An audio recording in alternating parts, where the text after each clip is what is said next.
Hello, everybody, and welcome back to another episode of DemoPod, the Demolition Podcast. And I am your host, Ryan Marr, along with the stars of the show, former three-time WWE World Tag Team Champions and WWE Hall of Famers, Bill Axe Eadie, Barry Smash Darsow. They are Demolition. This is DemoPod. What are you guys up to?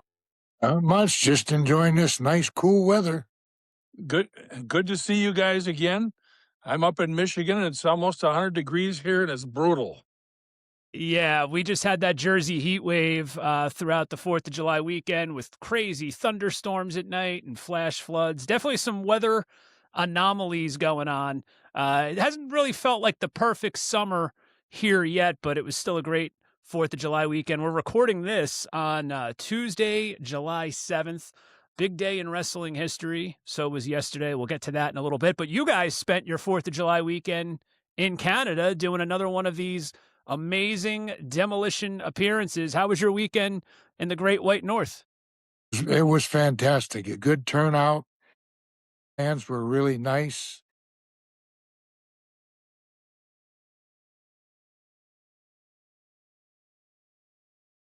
Yeah, it was really hard to miss the 4th of July here in the United States, but we booked it quite a while ago, and we love the Canadians up in Toronto too. So, we got back by the 4th though. Yeah.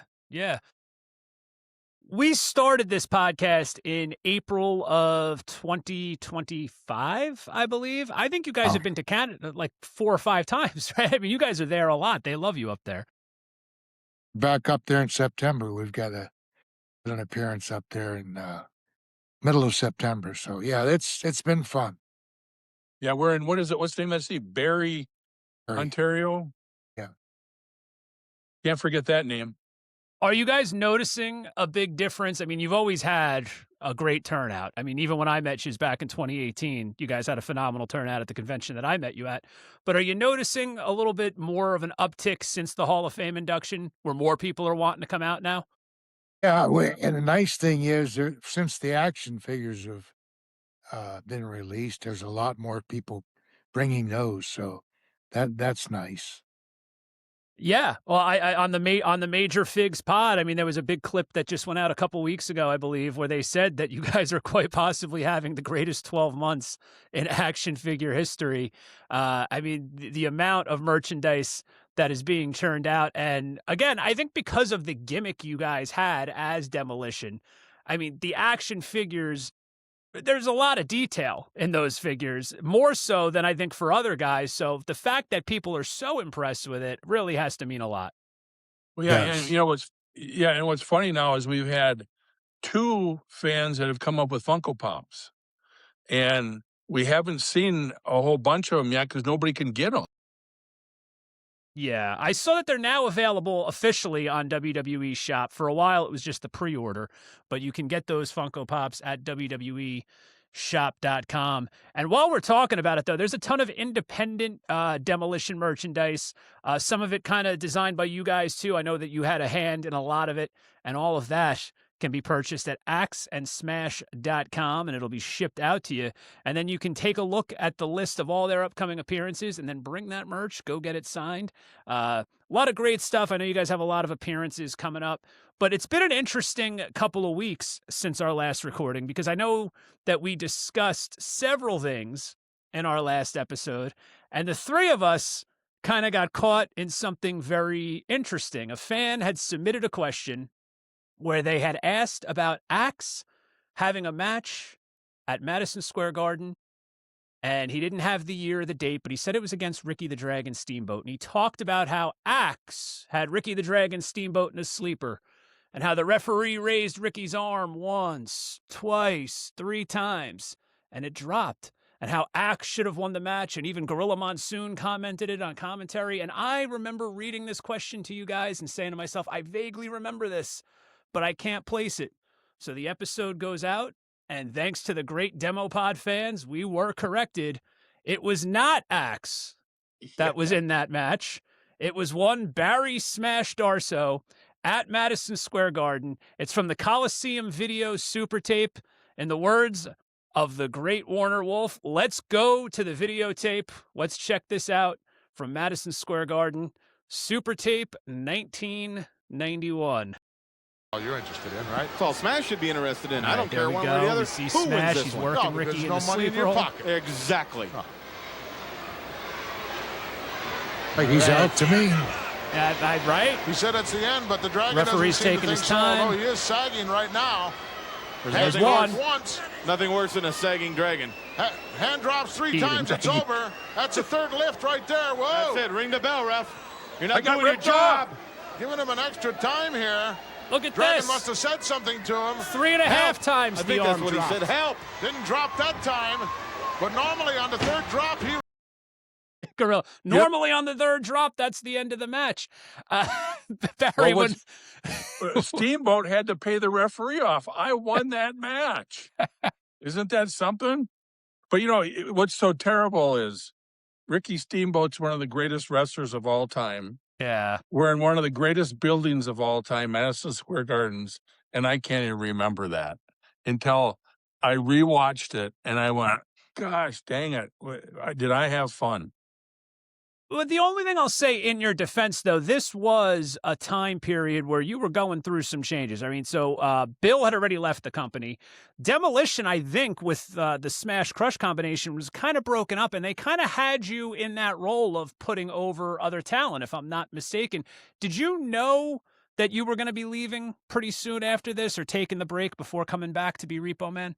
Well, I was going to leave because I was getting out of wrestling. I was going to be done. And, but like I say, how do you not remember Ricky Steamboat and Madison Square Gardens and wrestling him?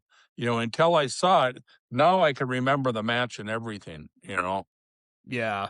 Well, it's actually funny, and it's kind of a full circle moment.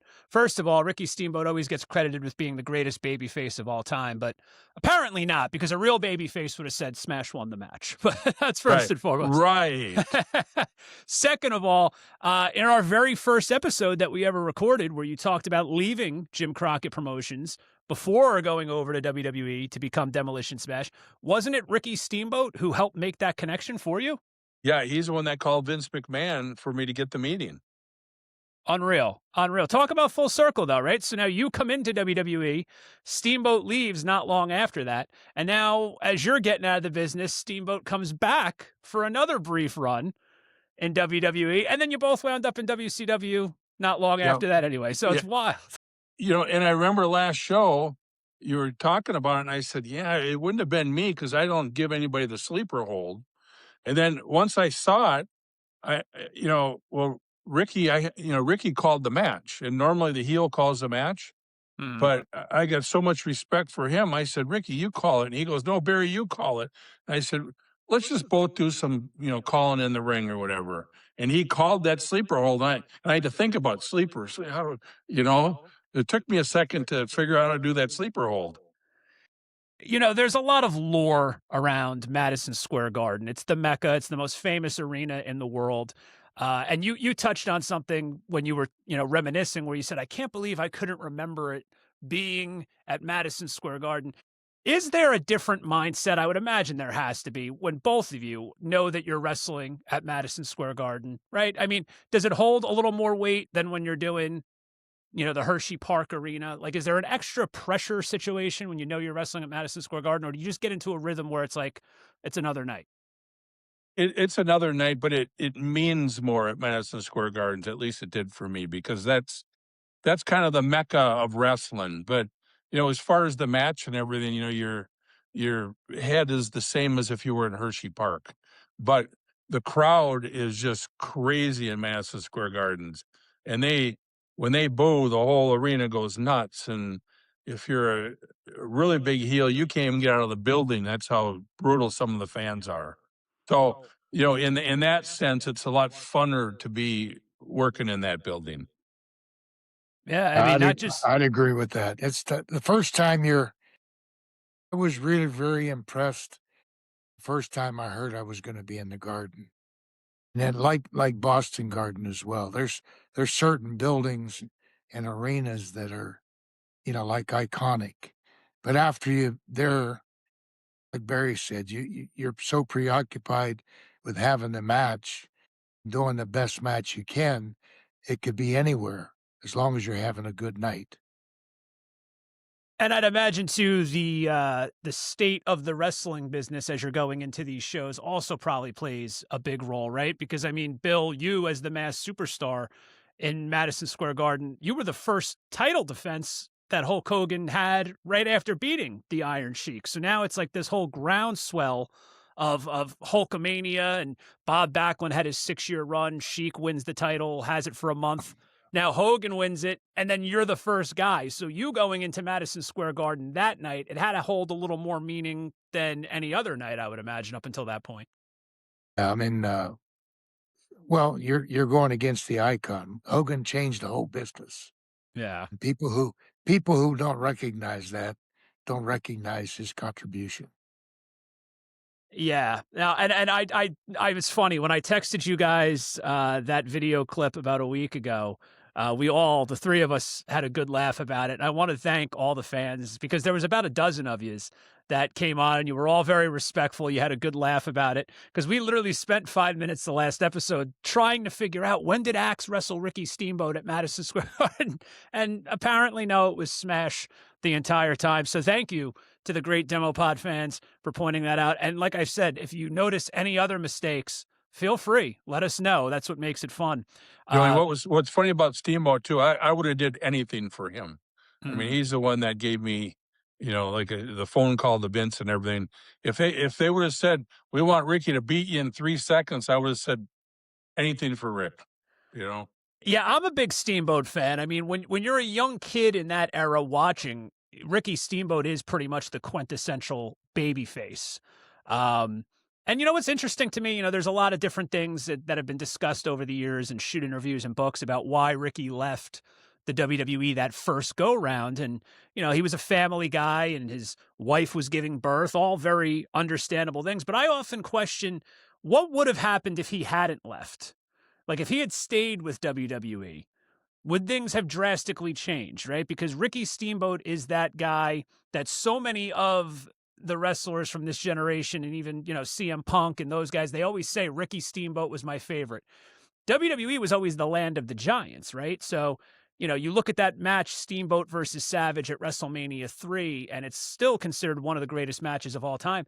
Had he never left, I wonder how the landscape would have changed in WWE. Would we have seen a more athletic presentation a little earlier than we did? So I've always been fascinated by Ricky Steamboat. Is he somebody that you guys keep in contact with or see at different conventions or whatnot?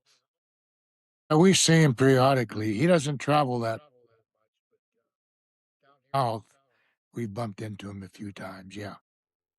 Thing that I wanted to bring up is something that I was a big fan of, and I'm glad to see that more people are going to have the opportunity to get to view this. Kayfabe commentaries back in 2017, they're obviously, in my opinion, the pioneers of the shoot interview format. And I often say that we wouldn't have all of these wrestling podcasts if it wasn't for Sean Oliver and Kayfabe commentaries. Of course, Sean Oliver is now the co-host of Click This, the Kevin Nash podcast. But they put out a series of DVDs called Back to the Territories, and they were hosted by Jim Cornette. And in 2017, one of the DVDs was released, and it was about the Georgia territory. And it was an in-depth history of the promotion, the stars, everything you could imagine. The TV channels that aired the product, gate receipts. I mean, all of this stuff is mind-boggling that gets covered in this 2-hour presentation. And it's now available to watch on YouTube. If you go to the Best of the KC Vault YouTube channel, you'll find this presentation. There it is, Back to the Territories with Jim Cornette, Destination Georgia, starring the masked superstar Bill Eadie. And I got to tell you, Bill, I remember when this was released, I had said to myself, I'm going to order the DVD. I never got around to it. When I saw that it was on YouTube, I got really excited because I love Jim Cornette. I've worked with Jim. Obviously, I work with you. Seeing you two guys together was a lot of fun. You guys had a great rapport together. Tell me a little bit about how you remember this coming together. Well, I think it was, if I remember correctly, it was in Charlotte while the gathering was going on, one of the events there. Jim had asked me if I'd be interested, and I said, of course. and I had a good time. I mean, he's a historian of wrestling, so Without a doubt. he goes in depth, and the questions he asks and backstories. It just was easy flowing. It was fun to do. I love that you mentioned that he's the wrestling historian because he really is the wrestling historian, in my opinion. I've been joking for years in stand up that I'm a pro wrestling historian. And to the casual fan or to a non fan, they probably could consider me that. But then I look at someone like Jim Cornette and I see how vast his knowledge is. And you go, wow, there really are levels to this stuff. For example, in the first 10 minutes of that presentation, he breaks down the entire history of the Atlanta territory. Now, my knowledge of it really kind of starts around Black Saturday, which has been talked about a lot. We'll probably cover it in future episodes, I'm sure. But I had no idea about the history of the Gunkles.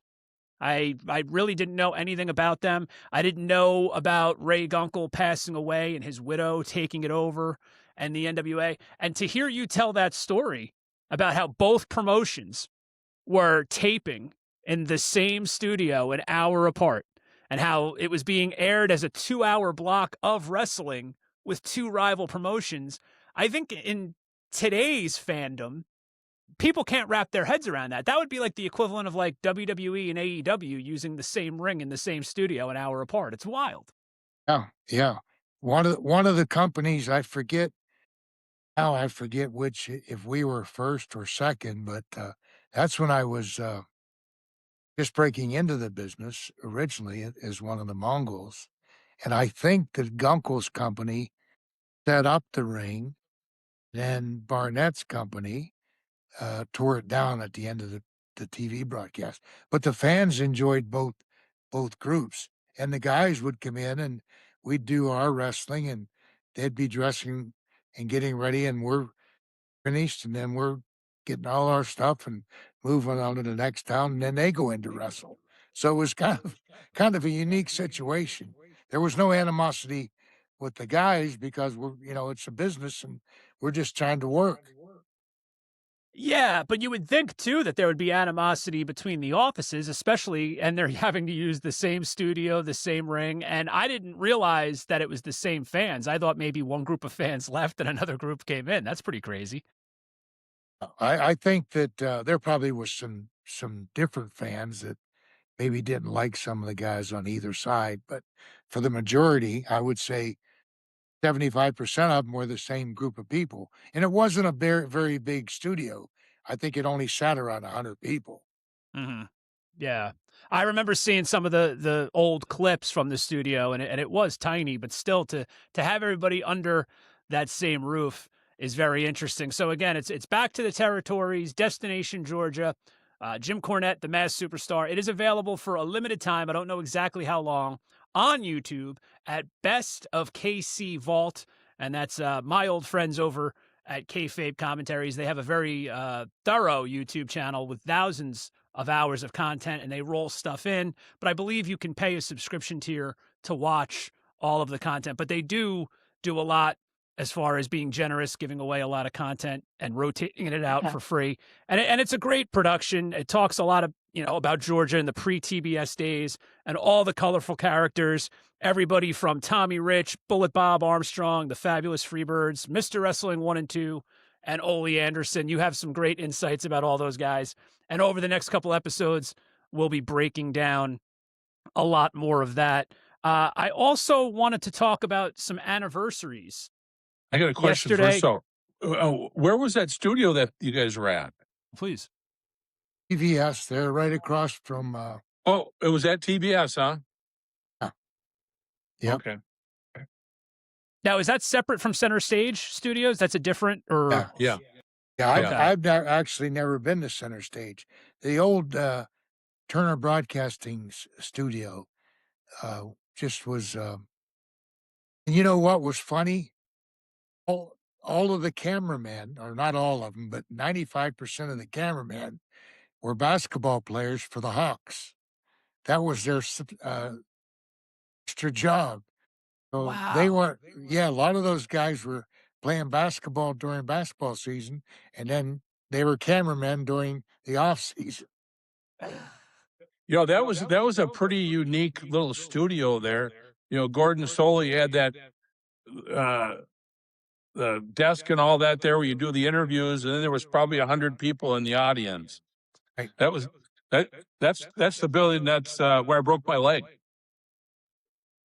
Who'd you break your leg against? I was wrestling Sam Houston and doing an angle with the Road Warriors. Okay. And I came off the top rope to give Sam Houston a clothesline, and I broke my leg. And then I had to finish the match. On the broken leg, you had to finish the match. Yeah, it was bad on one leg. Yeah. How much more were you able to tag? So it was a one-on-one with Sam Houston then. It was a one-on-one. Yeah, and I lost because of the Road Warriors. How long were you out for?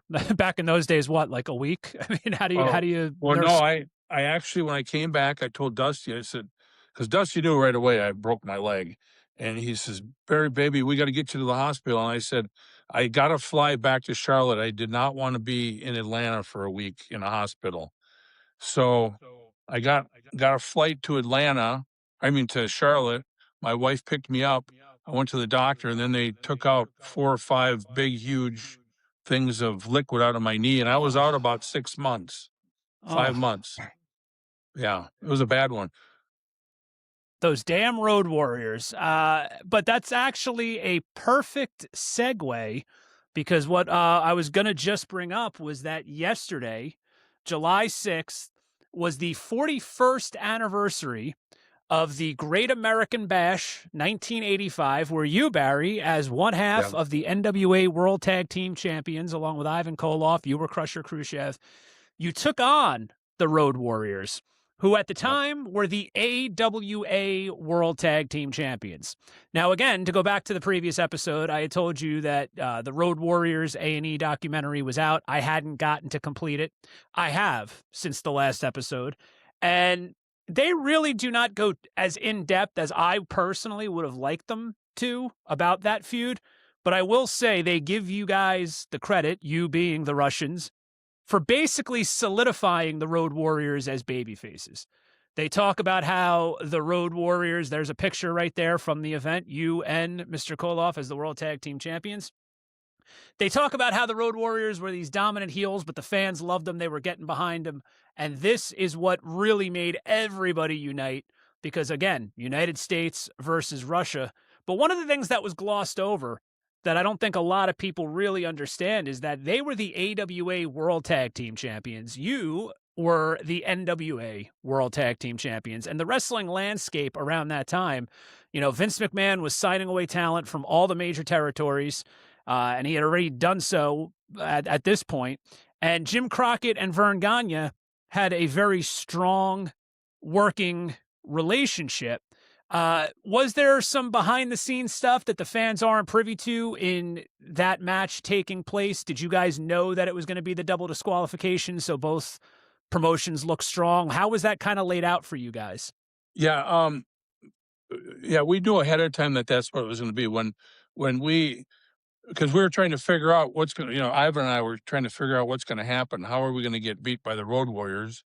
And they're going to take the titles to the AWA. Well, at that time, we were real strong heels, and we didn't have the belts a long time, so we knew we were going to keep them. But we had to go to the office and ask them, what's the finish going to be? And that's right away. Dusty says, "You guys got to have a double DQ. They need to keep their titles. You can't beat them. We had to keep our titles." And we were really excited for them to come in because we were definitely the heels, and it was the Great American Bash. And with the Road Warriors being so strong that we knew it was going to be a good match. And it ended up being a lot of fun. Did Vern Gagne, and maybe you're not even privy to this, but do you know if Vern Gagne and Jim Crockett ever had any discussions about making this the start of a bigger AWA, NWA relationship, or was the Great American Bash match always intended to just be that one-night champions versus champions attraction? Well, I believe it was just that night for that show, but we did work together with Vern quite a few times, like in Buffalo, Philadelphia, a couple of Vern's territories. And then when we were in some of Crockett's territories, some of his guys would come in and work for Crockett. Did you So get go ahead. No, I said, did you get the sense that the Road Warriors were already on their way to becoming Crockett's top tag team, or were they kind of just looked at solely as the AWA guys at that point? At that point, it was just that was it, the Okay. AWA champs, because they were going back and forth to Japan already too. So, for them to leave Vern, but Vern's territory was kind of on its way down. So eventually, you're going to go to Crockett's territory because that was the second biggest territory around. It's fascinating from a fan's point of view to hear these stories because, we heard all through the 90s, all the stuff about the Monday Night Wars and guaranteed contracts and, oh, you have to lose this belt here before you go over there. But really, back in that era, everything really did kind of operate on handshake agreements, right? I mean, Right. Yep. And that's what's really fascinating to me, that in a business that is so ego driven and in a business where promoters, and a lot of times deservedly so, earn these carny kind of Right. reputations, everybody worked hand in hand. And, Yep. at the time, you guys really were a part of something historic. I don't know if you It realize was that. incredible. Yeah. Yeah, it was incredible. Well, and then another time we worked for him, we worked at Kaminsky Park. It was Ivan, Nikita, and myself. We wrestled Baron, the Crusher, and the Bruiser there at Kaminsky Park. And that was another Vern Jimmy Crockett thing together. There was probably 15 matches on the card that night. So, yeah, but the Great American Bash, that was the start of a huge, huge show. It really was. And not to be confused with the Great American Bash, we get into a special anniversary today that took place at Bash at the Beach. And I'm kind of surprised. For branding purposes, you would think that they wouldn't have two events with Bash in them kind of back to back, but that was WCW's thing, NWA's thing back in the day.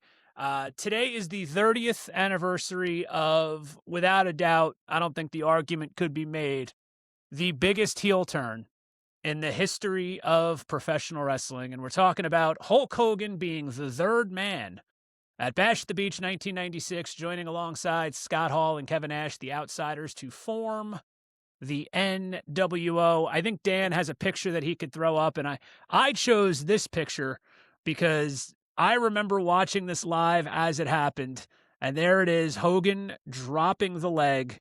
He walks down the aisle. The match started out where it was Macho Man Randy Savage, Lex Luger, and Sting representing WCW against the Outsiders, Scott Hall and Kevin Nash. And they were teasing for weeks, we have a third man that will be joining us. And I remember watching this, and the match started, and Scott Hall being cool as a cucumber, saying, we're going to start off on our own. He'll be joining us. And then that really threw a monkey wrench in things. And then Hulk Hogan walks down the aisle, gets in the ring. And the reason I chose this shot is because before the leg even connects with Macho Man, just him taking that leap, you can actually hear an audible gasp from the audience. They can't believe what they're about to see. And then the leg hits. There's the promo where he tells the fans to stick it. They're tossing garbage into the ring.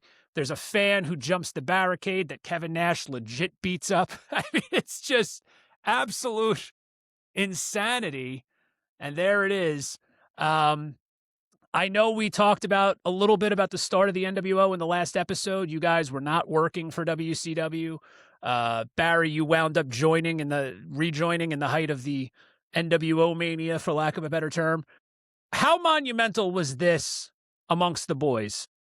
Did you guys all, see this or hear about this and go, what is this going to be? I mean, because there was never before or since, in my opinion, a heel turn that comes close to this. I think that, I wasn't there, but I heard about it. I think I was probably, I've seen this on video or something where they were discussing the fact that it was going to make the turn. And he had to, Hogan supposedly needed to reinvent himself. But this gave him a jump start again. I mean, he was the top of the mountain before.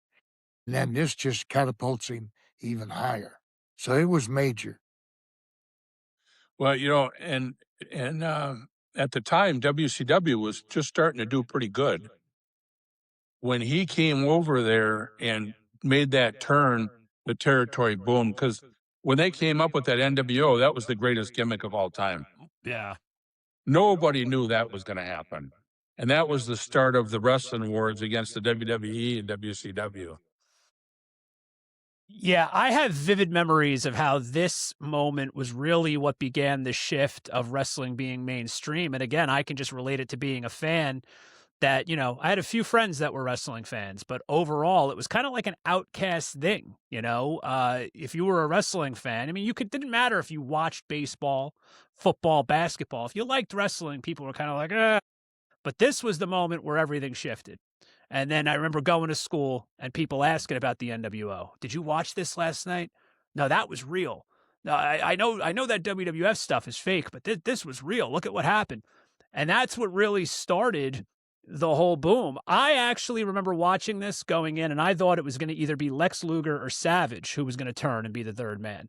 Because Luger had debuted on the first Nitro as a heel, but it was an interesting angle where he was a heel, but he was still Sting's best friend. So Sting was the baby face, Luger was the heel, they were the tag champs. I thought, okay, this will make sense if Luger's the guy who jumps. It would make sense if Savage is the guy who jumps because he's got that WWE connection. But when Hogan came down and Bobby Heenan utters the line, whose side is he on? Which I also thought was perfect because for years we heard Heenan hating on Hulk Hogan. It just really changed the entire landscape of the business. Barry, you had talked about when Hogan came over to WCW, but he did need that reinvention, like Bill said, because it was kind of like mid-90s now, entering into the late 90s. That red and yellow 80s thing was kind of becoming passé. But my God, what a way to turn everything on its face the way that he did. Well, when you got a guy like Hulk Hogan, who's the biggest thing in wrestling, and he has so many fans all the way around the world, and they love him as a babyface, you would never ever think he'd turn heel. No. And he couldn't just turn heel; it had to be something very special. And they planned this; they did everything just perfect, so it made him a heel, and it was believable. Believable. And I'm going to, you know why? I'm so glad you said that because there was something different about this too. Forget about the fact that he was the biggest babyface ever and the biggest global superstar in wrestling. Any other time you would see a babyface turn heel, they would kind of try to go with well, it's the fans' fault. I did X, Y, and Z for the fans, and I got nothing in return. And I remember a promo about a week after this where, it was Mean Gene or somebody, and they asked Hulk, they said, how could you do this? For years, you told the kids to say their prayers and take their vitamins. And he just went, I did it for the money, brother. And it was like, whoa. Whoa, like he's not even trying to gain sympathy or explain. He's just basically saying, yeah, no, I worked, all of you. And I think that just extra made it really special. Well, and then they ended up taking over WCW. Yeah. That's where it was so believable. They started their own thing. It was like, the heck with you, and they did what they wanted to do. And it was so real.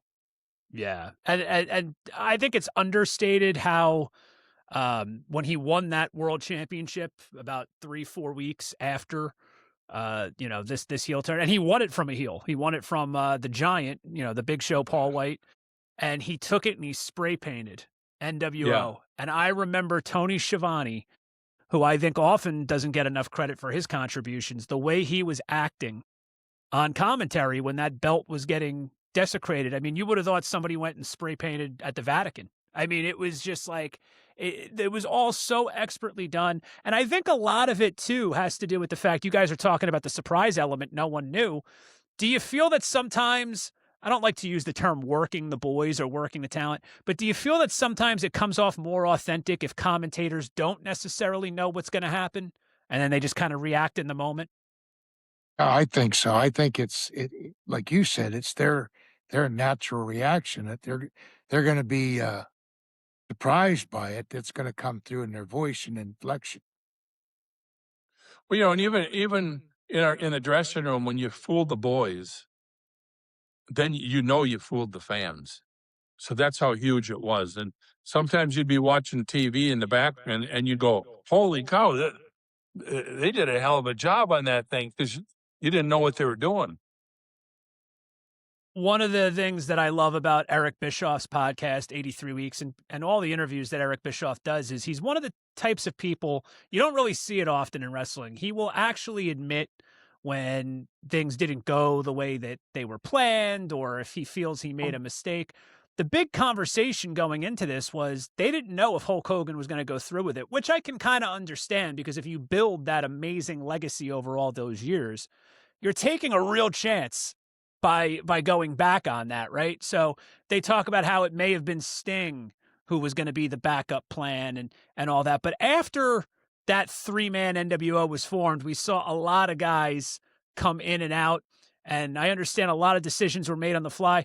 Barry, you were there not long after all of this went down, the height of the NWO. How chaotic was it backstage? We hear the stories about people showing up to TV, X, Y, and Z was planned, but then it doesn't happen. And then, 5 minutes before you go live on TBS, hey, you get over here, we're doing this. Was it always a chaotic atmosphere backstage during those times? It was pretty chaotic. Yeah, I always said, when am I on? When am I? And nobody could tell you until just before the matches, because they got changed so many times.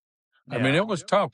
And if you weren't an NWO guy, you were really hardly nothing. It's like you didn't want to work with one of those guys because you knew you were going to do a job and that was going to be the end of you. Well, that's why I love Barry Hole and One Darsow so much, because you found a way to go, all right, this is going to be my allotted TV time. Let me make it count. And we saw a lot of guys do that during that era. Chris Jericho, for example, he had Ralphus, the truck driver, who he made his security guard and bodyguard. Like, you guys all kind of seemed to really like fend for yourselves, it seems. Right. But that TV, like that Hole in One Darsow was on, nobody watched that show. So that's why the NWO wasn't going to be on that show. So it was almost like that show was to create characters, have some good matches, get everybody work, because you're not ever going to be on the main TV unless you're going to go do a job for somebody. Yeah. You know what I mean? That's kind of how that was set.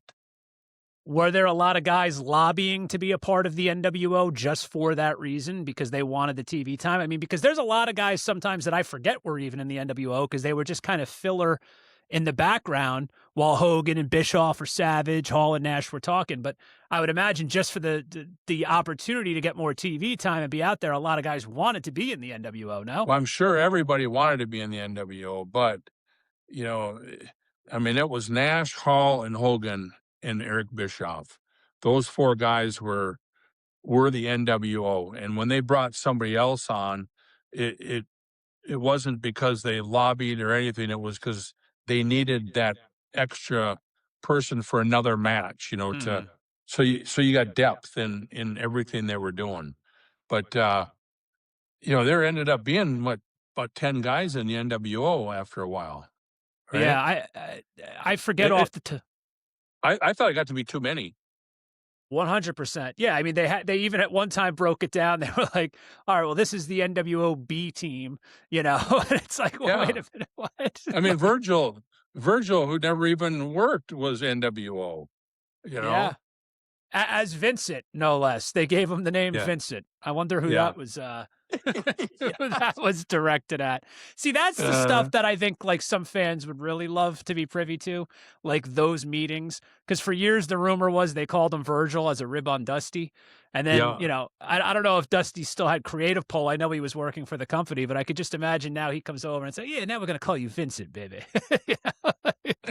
Something along those lines. But no, it definitely changed the business. And look, I mean, here we are 30 years later, and there are countless wrestling podcasts, wrestling YouTube channels, and it's great. It's a great time to be a fan. Tonight, as this is being recorded, is actually the premiere of the new season of Dark Side of the Ring. They're going to be starting with a 3-part deep dive into the history of TNA, Total Nonstop Action, which still exists today. Back then, it was under the NWA banner run by Jeff Jarrett, and there was a lot of different things going on. I wanted to ask you guys, were you ever contacted by TNA ever at any points to do anything with them? Because I know there was a period of time in 2002, especially when they started, where they were reaching out to a lot of the guys from the Golden Era and featuring them on television. Did you ever have any contact with them? I was never approached by them, but I was very busy going back and forth to Japan, so I never heard from them. And I didn't even know who was running it at that time. So that's how out of touch I was. Yeah, and by that time I was done. I wanted to finish up way before that, and I never got contacted by them or anything because they knew I was out. I already owned my own business and everything, so I was done with wrestling. And Bill, when was your what year was your last tour of Japan? Do you remember offhand? I no, I don't. I would be fibbing if I tried to tell you, but I did go back about 5 years ago. Not wrestling, but we went for a charity event to raise money for the tsunami victims. Wow. That was it was like a 2 week or 10-day tour. Now, is there a convention circuit in Japan? Is that a thing like it is here in the United States? Are there meet and greets and stuff like that over there? Or? I really couldn't say, but we did some meet and greets. We did some appearances at different towns. Like I said, we were in about 7 or 8 different towns, and some of the All Japan and New Japan wrestlers got together because all the money was being generated for the fans or the people, the victims of the tsunami. Because you spent so much time over there, and I know that those tours could be grueling or whatever, was there ever anything that you saw that you were like, you know what, I'd like to come back and explore this on my own with some downtime? Or do you ever think about going back just on your own to experience? Oh yeah. Yeah. I one of my bucket list items is going back to Japan, take the family, at least my wife and daughter with me, and I loved it over there. Some of my best memories in this business were during my time in Japan. The scenery.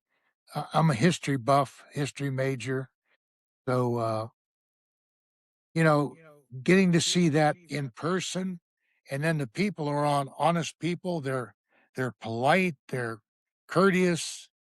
All of my good positive memories.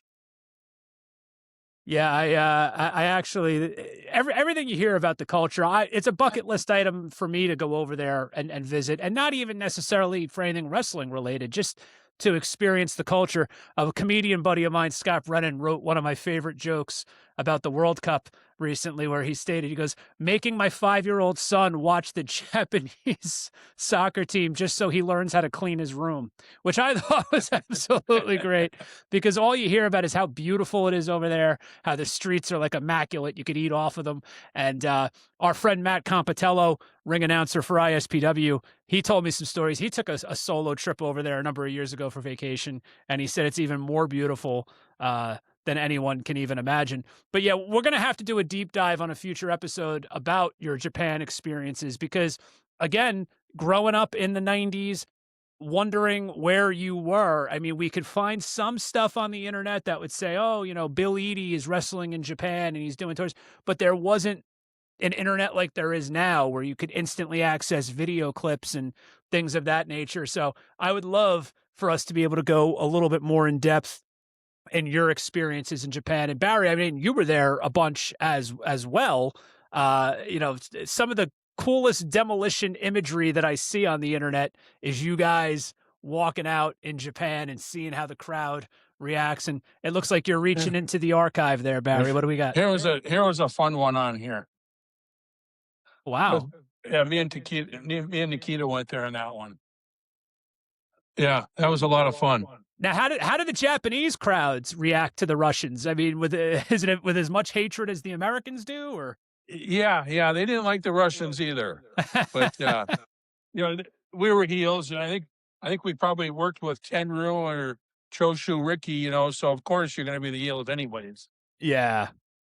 Yeah, I'm very out of the loop with the current Japanese wrestling product after AJ Styles and Cody and all those guys with the Bullet Club kind of went and did their own thing and came back. I did kind of fall off, but the American wrestling fans that are passionate about Japan, man, you can't tell them anything other. They don't care about what's going on with WWE or TNA or AEW. They watch their Japanese pro wrestling, and so that's definitely something to be said for that. What do we have coming up over the next couple of weeks, guys? I mean, I know that you guys are jam-packed slam for the rest of the summer, and then we're heading into the fall.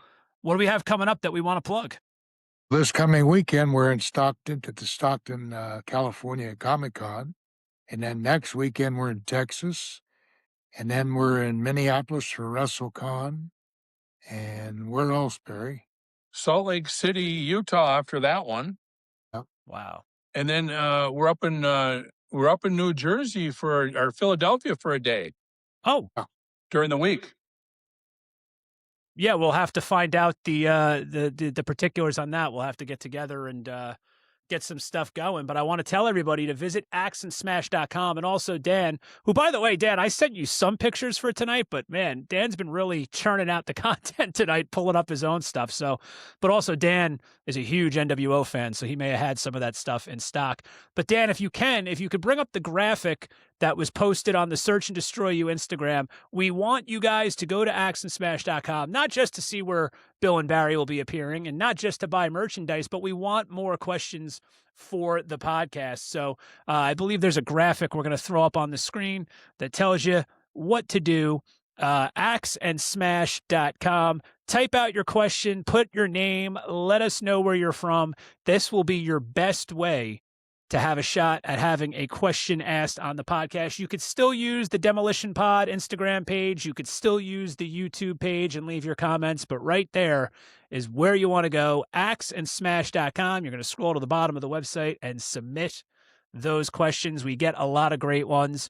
And sometimes, guys, like I said, I think we've done 20-something episodes now, so a lot of the questions that are asked, especially if you're just discovering this podcast, they've been covered already. But we have a lot of great stuff in the works, as always. I want to tell you guys that I spoke to the Warlord the other day. We were going to try to have him join us tonight. He was already scheduled for something else, but he will be joining us very soon. And I don't know. I think he might want to dispute the pizza conversation. I don't know, but we'll save that. There's no way he can dispute that. Maybe he can dispute the fact that maybe he didn't order two, but he ordered one every night.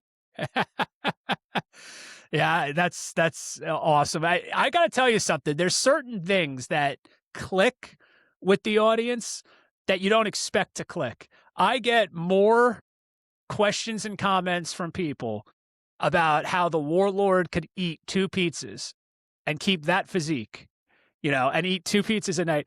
And people are more obsessed with asking about that. And I'm like, really? With everything we cover, that's what you're focusing on? What's funny is when we see him on the road, I still go, how in the world are you ripped to the bone? All he does is eats potatoes and steaks and pizzas and, everything I eat goes right to my belly. It's just, it's brutal. After he says hello and shakes hands, he's saying, what are we going to eat? That's the next words. Yeah. And then he gets booked with a food where he can eat. If there's no restaurant or food, he won't be booked in that town. That's great. That's great. Yeah, well, I'm really looking forward to having him on. I want to also have Akeem come back on again because he was a terrific guest. And then there's a few other guys that we're reaching out to. But here's the thing, man. Like I love to say it. When I call and reach out to some of these guys and they're like, oh, Barry and Bill, we love them. It's just right now, the next 3 weeks, they all have schedules like you. That's what I love to see is that you guys, here you are 30, 35 years later, and you're booked still solid. That's so, so cool. So I tell everybody, look, we'll work around your schedule. We'll get stuff going on. I'm a working comic. These guys are doing a ton of stuff, so we're churning out as much content as we can. Make sure you like, comment, and subscribe to our YouTube channel, especially if you're listening to us on audio platforms. We're grateful for that as well. If you like having DemoPod on in the car, that is awesome. But there's a lot of really great stuff on our YouTube channel. And now that the guys are in the fold with WWE, not just as Hall of Famers, but with the Legends contracts, we have a lot of access to some cool stuff that we've been posting on the YouTube channel. Some rarely before seen interviews, some matches, hidden gems, things of that nature. We're loading them up on the DemoPod YouTube channel. So please make sure you like, comment, and subscribe. Guys, search and destroy you on Instagram. Anything else? I know we got Real Barry Darsow on Twitter. Is that what it is off the top of my head? Yeah. At Real Demo Smash. Real Demo Smash. And I was going to say, it's weird to hear you say Hall of Fame. It still hasn't sunk in yet that we're Hall of Famers. It's weird. Yeah, I mean, it's well deserved and it's overdue, and I think that's why it's probably hard for it to be settling in because, it was so long overdue and people asking about it for so long. Wanted to touch on this really quick because a lot's happened in the last week. Have you guys followed this crazy WWE title situation over the last 10 days? A little bit. Sami Zayn had it, and then now Punk just won it. Yeah. So, it's what I love about what's going on. We just mentioned Dark Side of the Ring tonight. The new season of WWE Unreal is coming out. They really are doing a great job of working everybody all over again. And I'm enjoying seeing it because there was just a report that came out a couple days ago, and I don't know who broke the report, but it got carried by all of the wrestling journalism websites that it said CM Punk was having issues with WWE. And that's why we haven't seen him since WrestleMania. And then there was all this stuff about Sami Zayn and all. And I'm saying to myself, well, something has to happen, right? And now it looks like they're going to steer us towards Cody Rhodes, CM Punk at SummerSlam. That was the first time I've watched a Monday Night Raw last night in a while where I was legitimately surprised. I really like Punk too. I'm glad he is back and has the title. Me too. I'm a big fan, and you know why I'm a big fan? Because I wasn't years back, and I'll be the first to admit it. And I was the one that said a couple of years ago, I said, 2 years ago when I saw that feud with Drew McIntyre, I was like, wow, there's something about this guy. Yeah, he's incredible. And what I love about it is when he came back, it's not a nostalgia run. He's actually wrestling the way a man his age would wrestle. And if you watch his matches, it's like, yeah, this is CM Punk, the greatest professional wrestler in the world, but he's still a 47, 48-year-old man. And he's in there, and the way he's just fighting tooth and nail, and it's gritty. And I think he's doing the best work of his career. I really do. Yeah, and I didn't know Sami Zayn at all. And I actually, when I heard he won the title, I thought it was great. Because I've seen him a few times on TV, and I really liked him. But you could tell he wasn't going to have it very long. There you go. That's the photo from last night.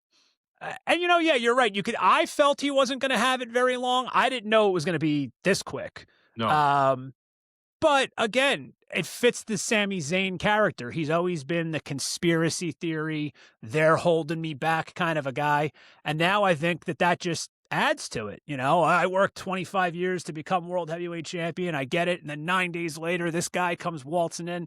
So you got a built-in story right there. I think sometimes fans get a little disappointed because they waited so long to see Sami Zayn win the world title, and then it got taken away. But believe me, with how great that match was last night, Sami Zayn's not going anywhere anytime soon. There's going to be a lot more cool stuff coming down the pike. But right now, we're going to wrap up this episode. Search and destroy you on Instagram, axandsmash.com to find out all the appearances and get the merchandise. Guys, anything you want to close out with? We just want to continue to thank the fans, and we're looking forward to the next event.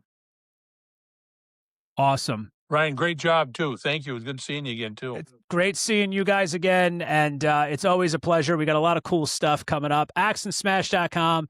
Make sure you subscribe to the DemoPod YouTube channel. Demolition Pod on Instagram. Search and Destroy You on Instagram. Real Demo Smash on Twitter. Ryan Marr Comedy on Instagram. I just gave Dan a ton of work to do. You guys have a great night. See you later. Thanks. Here comes the